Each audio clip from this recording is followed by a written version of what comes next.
Olá, bem-vindo ao nosso estudo de hoje. O interesse pelo sábado entre os adventistas começou muito antes do grande desapontamento de 22 de outubro de 1844.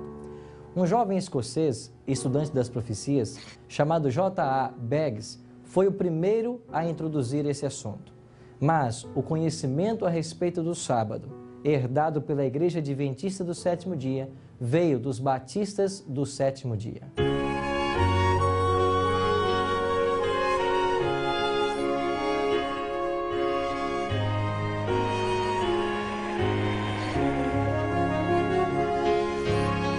Estamos entre as montanhas do estado de New Hampshire, numa localidade chamada Washington.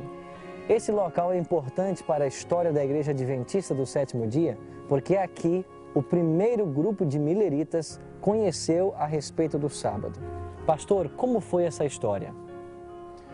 Na década de 1840, mudou-se para cá a senhora Raquel Oakes, que depois de um segundo casamento seria conhecida como Preston, e sua filha.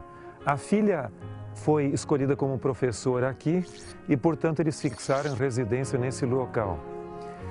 Ela era batista do Sétimo Dia e, como não havia aqui uma congregação batista, passou a frequentar esta igreja.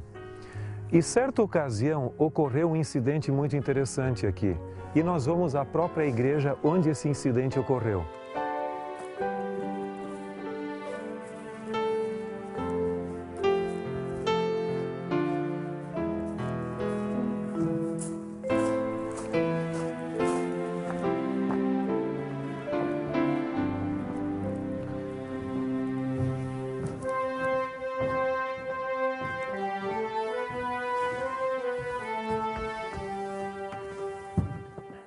O pastor Frederick Wheeler, ele estava realizando uma Santa Ceia e no sermão de Santa Ceia ele declarou que nós deveríamos guardar todos os mandamentos de Deus. E durante a semana ele foi visitar a Raquel Oakes em sua residência. E Raquel Oakes havia assistido a Santa Ceia.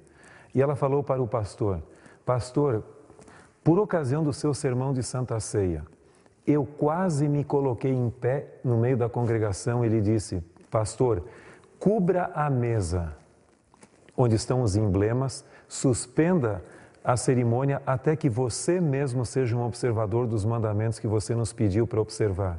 E o pastor tomou um susto e perguntou: mas qual é o problema?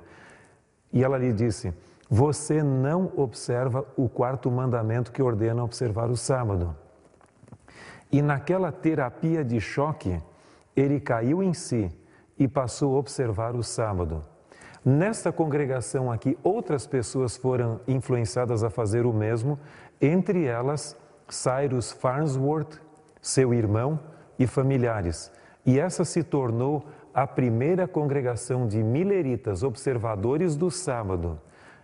Portanto, por ocasião do desapontamento de 1844, haviam pelo menos 2 pastores milleritas observadores do sábado, Frederick Wheeler e também Thomas Preble, e esta congregação aqui que também havia aceito o sábado. É interessante observarmos que o pastor Thomas Preble decidiu escrever um artigo sobre o sábado, e esse artigo foi publicado na revista Hope of Israel, de fevereiro de 1845. Esse artigo foi lido por algumas pessoas e entre elas estava José Bates, que morava em Fairhaven, em Massachusetts. E ele ficou convencido do sábado e passou a observar o sábado em abril daquele ano. Mas ele precisava de um embasamento ainda um pouco mais profundo sobre o assunto. E ele descobriu a existência desta congregação de observadores do sábado. Ele veio até aqui, visitou a Cyrus Farnsworth e juntamente com Cyrus e seu irmão, eles dialogaram demoradamente à margem de um lago em frente da casa de Cyrus. E ele saiu daqui plenamente convicto de que o sábado do sétimo dia é o dia do Senhor nosso Deus.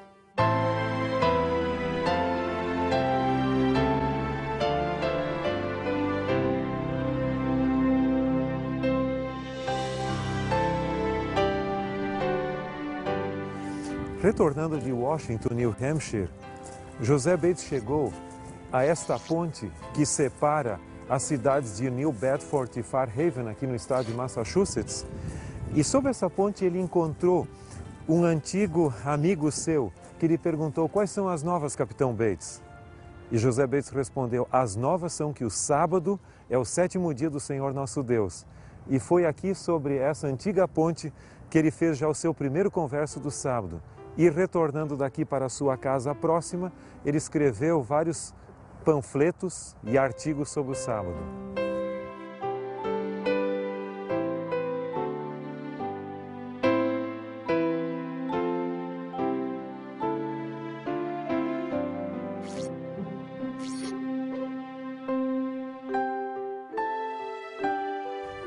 Aqui em Fairhaven, Massachusetts, está a casa em que José Bates passou a sua juventude. Ele morou em outros lugares. Nós não sabemos onde ele morou após seu casamento, mas o certo é que foi nessa cidade que ele escreveu os seus tratados sobre o sábado. O primeiro e mais significativo deles foi esse, intitulado Sábado do 7º Dia, um sinal perpétuo. Esse folheto foi publicado na cidade próxima de New Bedford em agosto de 1846. É interessante notarmos que no dia 30 de agosto, Tiago White casou-se com Ellen Harmon. E o casal então leu esse panfleto e aceitou a mensagem do sábado. Muitos dos adventistas que haviam pertencido ao movimento millerita aceitaram a verdade do sábado.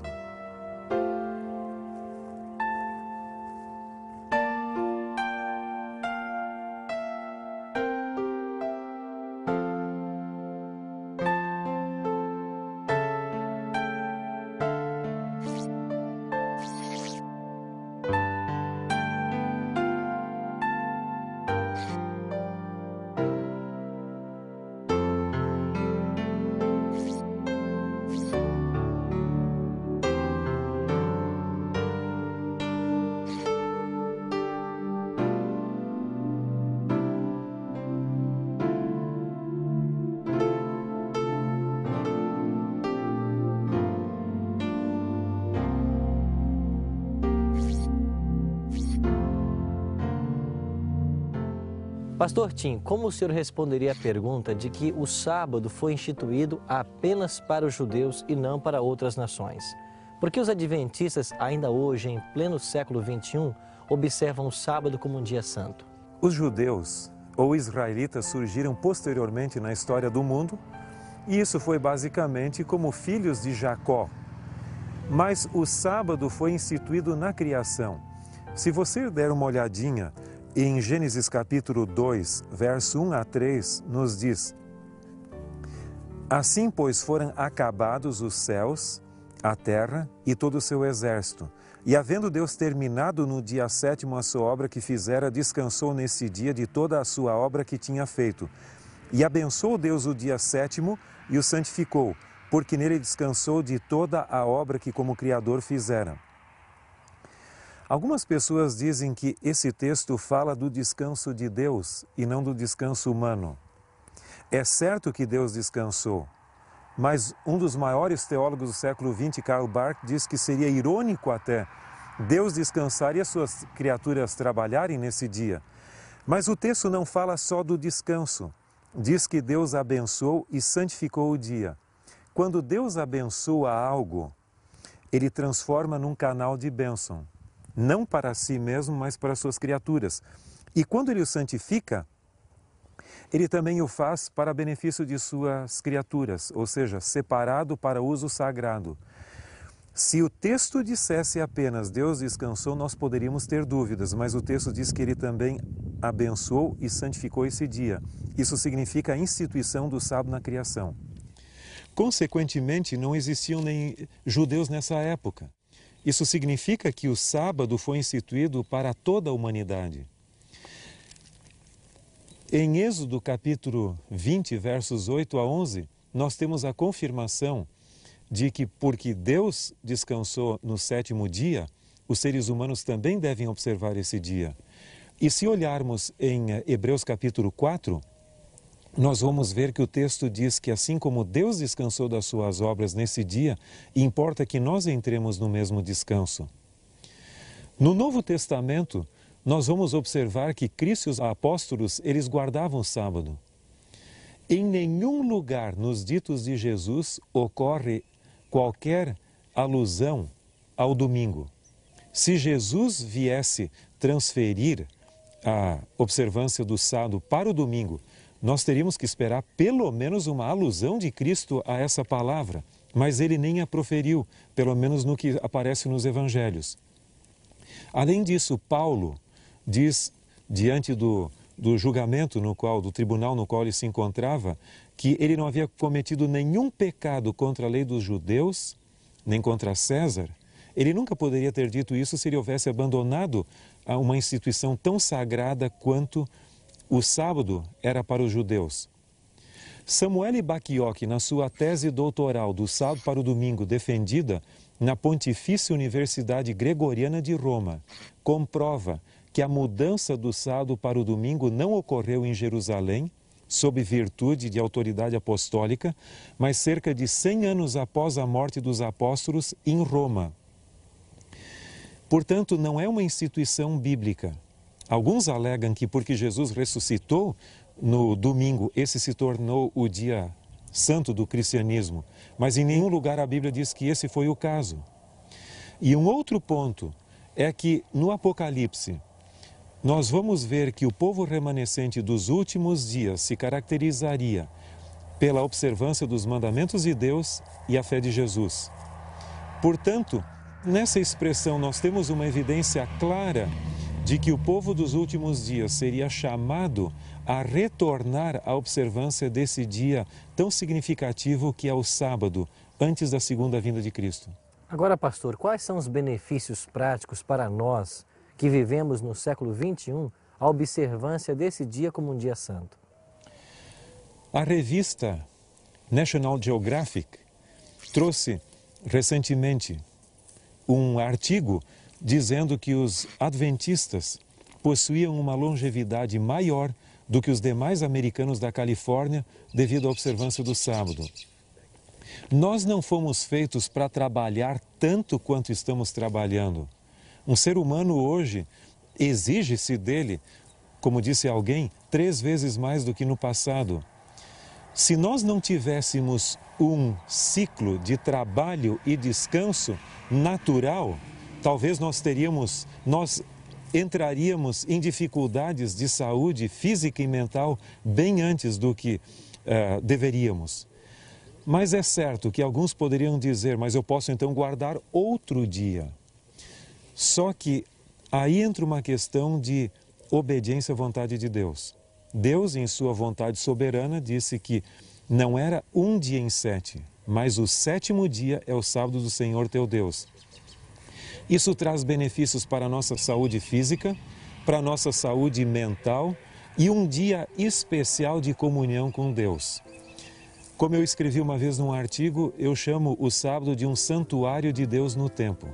É um lugar no qual nós podemos nos reunir, todos, ricos e pobres, cultos e incultos, nós podemos estar em qualquer lugar desse mundo e lá o sábado chega para nós. E ali nós podemos ter um encontro especial com o nosso grande Criador, Redentor Jesus Cristo.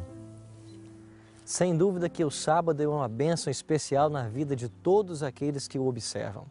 Um dia especial para se manter comunhão com o nosso Criador, um dia especial para estarmos com nossa família. Acima de tudo, o sábado é um memorial entre Deus e seu povo. Um sinal que Ele estabelece da aliança que Ele tem conosco. E esse dia é tão especial que ele continuará sendo observado mesmo no céu e na nova terra e por toda a eternidade.